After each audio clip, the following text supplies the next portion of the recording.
Pelbagai cabaran dan risiko di peringkat global pada ketika ini dan masa akan datang memerlukan langkah penyelesaian yang holistik. Justru golongan belia berperanan penting dalam menggerakkan usaha tersebut yang perlu bermula dari sekarang. Editor Niaga AWANI, Najib Aroff ada perinciannya dari Davos, Switzerland, sepenuh Forum Ekonomi Dunia WEF 2024.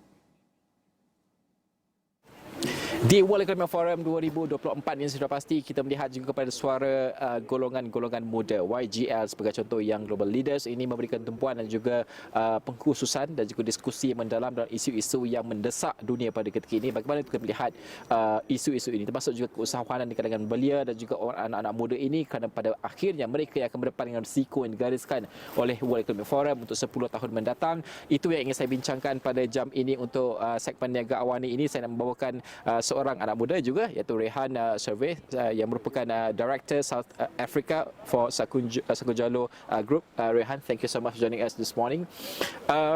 Let's talk about the youth. I want to talk about the Global Risks Report by the World Economic Forum first, the 10 years Global Economic Report. One of the things that are being highlighted is the extreme weather events, right? These are the years that we have to deal with, the youngsters we have to deal with. But how do you see the whole situation, and in terms of the Global Risks Report, in terms of youth, need to understand the risks and what action and what initiatives and also capacity should be played by youngsters? Firstly, thank you so much for having me again. You know, it's been fantastic last year and really an honor to be here again at Astro, so thank you for your job. You're welcome. Secondly, you know, addressing climate change and sustainability at the moment is one of the big themes always, while it's slightly different this year, but I've had a couple of fantastic sessions already at the World Economic Forum, which is focused on how can youth tackle climate change and sustainability, because it is very much a problem that we're facing, even if it wasn't the problem that we created. And one of the things that we've seen substantially over the last few years is that youth are coming up with these innovative solutions, whether it's tracking carbon emissions, whether it's going into how to create and put a little bit more social pressure around social and climate action within businesses and within local economies. So firstly, I mean, I think there's a lot of activity in the area.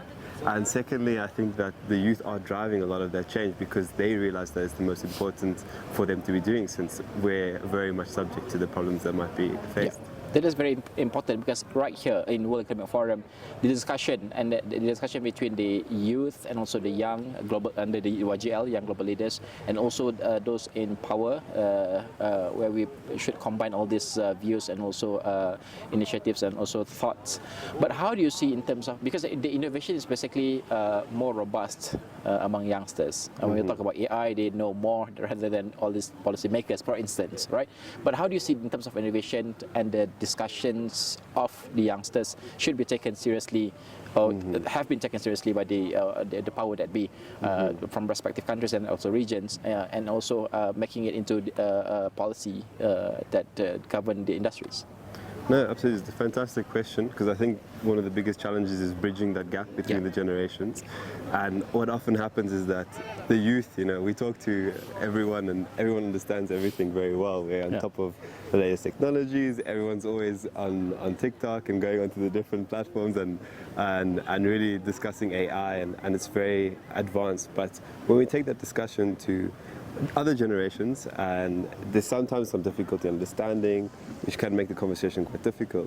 There's also sometimes a different sort of opinion on the importance of it. So how do we address that problem? Well, firstly, we need to iterate the importance of the problems that we're trying to tackle. Yeah. And that means, you know, getting involved with how AI can make the world better, but understanding that there's also always going to be a business impact or business case that goes along with this. And one of the things that I'm happy to see, which is the trend that more and more companies are placing emphasis on the need for social impact and social preservation, which comes along with the environment. So I think that's assisting the conversation, and I think the way that it has worked in that solution is that there's a clear business case for it. Yeah. So I think when we as youth go and discuss these topics, we always need to keep in mind, what is this impacting, and thinking about not necessarily quantifying, but looking at ways to quantify the impact that we can have with these discussions, and therefore what it means for the businesses that we're talking to in most cases. Yeah, let's talk about the social entrepreneurship. This is a very interesting topic because in Malaysia we have these challenges of, sustaining social entrepreneurship beyond the 5 years period because of the business model and all that. It poses some challenges in terms of in the context of Malaysia. But I want to focus more into the global south because this is very pressing, like our country and South Africa as well. But how do you see in terms of social entrepreneurship among youngsters and youth especially? Are they focusing on this area largely, or are they focusing more into like a commercial kind of entrepreneurship? No, I mean, firstly, I think I'm happy to say that I'm much more optimistic now than I was last year when we last spoke. Okay. And that's a lot because, happening for the past 1 year. Exactly. Yeah. And I think one of the things that we've seen across the global south is this surge in youth activity, youth entrepreneurship activity. And so much of it has been around social impact entrepreneurship. And firstly, I think there's a lot of problems that we are facing. Yeah. And it's easy to get overwhelmed by them. But we're also in a unique situation where we understand these problems and therefore can start looking at solutions for them. So I think that social impact, specifically amongst youth, and entrepreneurship is a very important factor and trend that's going very well. And I'm quite happy about that because it means that we're going to be seeing more youth employment through entrepreneurship. We're going to see more activism through entrepreneurship and hopefully having then this desired social impact as well.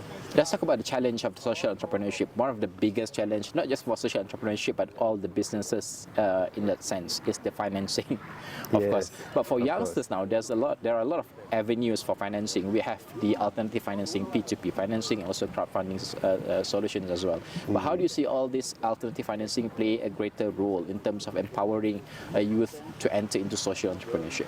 Absolutely. So I think there have been quite a few strides in alternative financing, which has been very positive. Setting up green bonds, setting up different NGOs which are focused on providing that capital. But at the same time, entrepreneurship always comes down to the core, and that is, identifying the problem and then creating a solution for that problem. Yeah. And I think even before you look for financing, it really has to be focused on that, because once you find the solution to an existing problem, people are going to want to give you financing because it means that you have the ability to go and change that. But without that, trying to tackle problems when you don't have the relevant solution or when you're looking at too large of a scale, then it's very difficult and very hard to find the right people to back you. But I think on a simple terms, if you are looking at these environmental problems, it's very easy to get overwhelmed. We keep saying 1.5 degrees increase might be happening in the next 10 years, and there's going to be a lot of irreversible damage that happens with that. But we can look at our local communities, look at what's happening within our communities, what's immediately in front of us, and that allows us to then identify the problems there and look at solutions at that scale.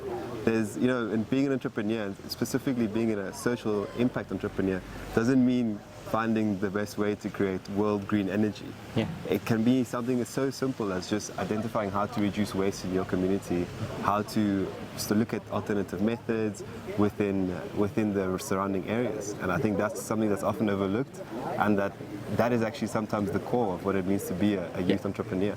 Of course, this is much more significant in the global south because given that we have limited resources in so many factors, for instance, right, financing and other resources as well.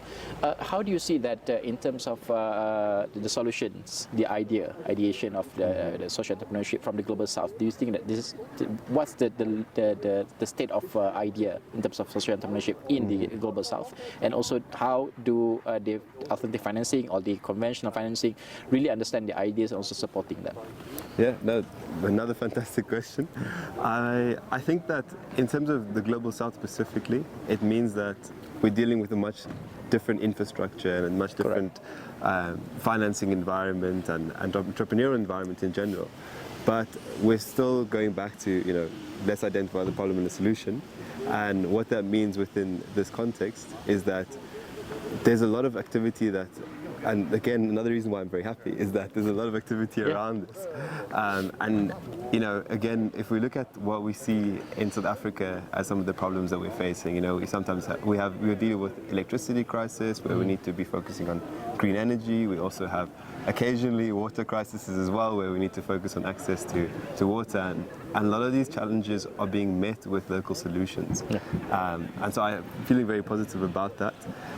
And I think one of the reasons why is because even though we have such drastic problems in front of us, we also have a youth that is incredibly creative, and sometimes it just needs a little bit of action, because I think everyone around the world is facing these problems, but they have that same creativity, and that creativity has the ability to change those communities in the world. Yeah, let's talk about education, because this is very important in terms of supplying the human capital to the market, and also the creativity among youngsters, and also youth as well. But I want to see, because for instance in Malaysia, we've been talking about industry-led innovation, also training.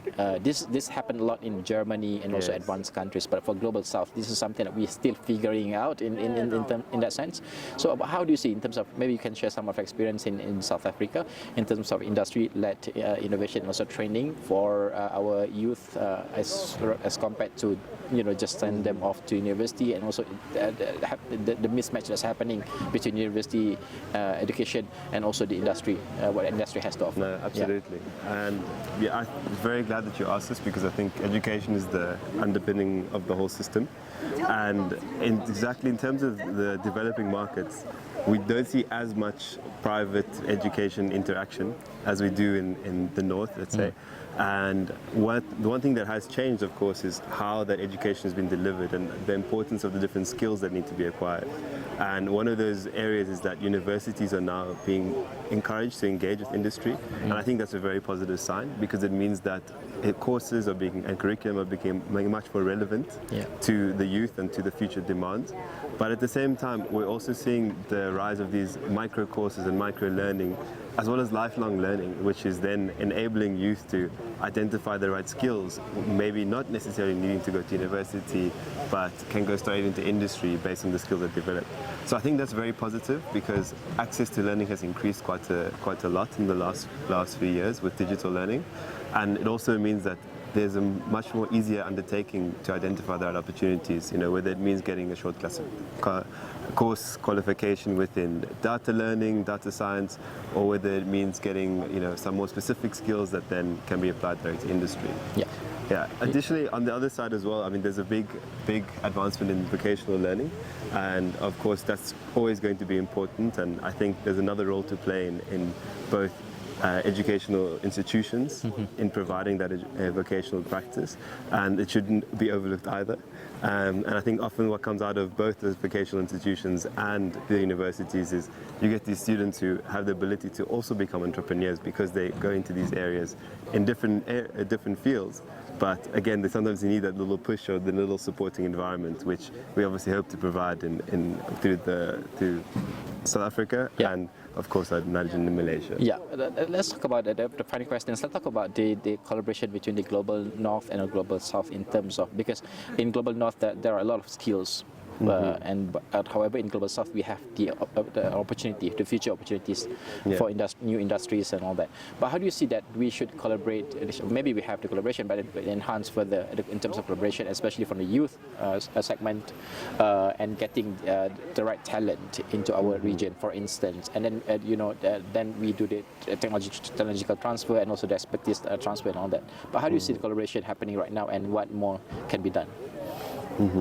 So just to refine that, for the collaboration between the Global South advanced and countries and North? also this, Okay, no, fantastic. I mean, I'm a very good example of this myself. I mean, having gone from South Africa and then to study in the US, and then study at Babson College, and then to study in the UK as well at Oxford, and now being able to work and have an impact in South Africa.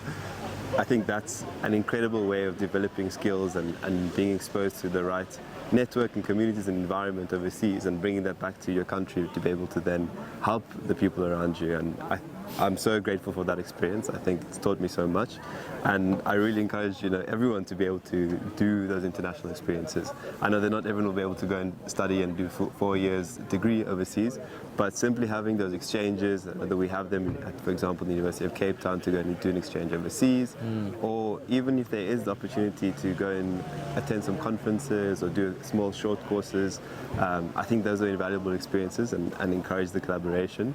But I also think there's definitely a need and a pressure on institutions and companies to encourage that exchange.